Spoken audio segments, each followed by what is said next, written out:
Abram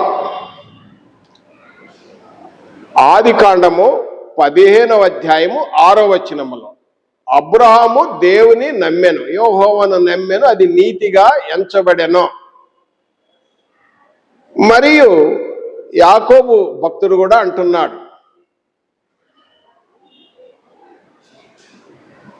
Abraham దేవుని నమ్మెను, అది నీతిగా ఎంచబడెను. దేవుని నమ్మెను, అది నీతిగా ఎంచబడెను. కాబట్టి ఈరోజు ఈ పాఠంలో అబ్రహాము ఏ విధంగా నీతిగా ఎంచబడ్డాడో మనం చూస్తున్నాం. అబ్రహాము కేవలము విశ్వాసం వలన మాత్రమే కాక క్రియల వలన కూడా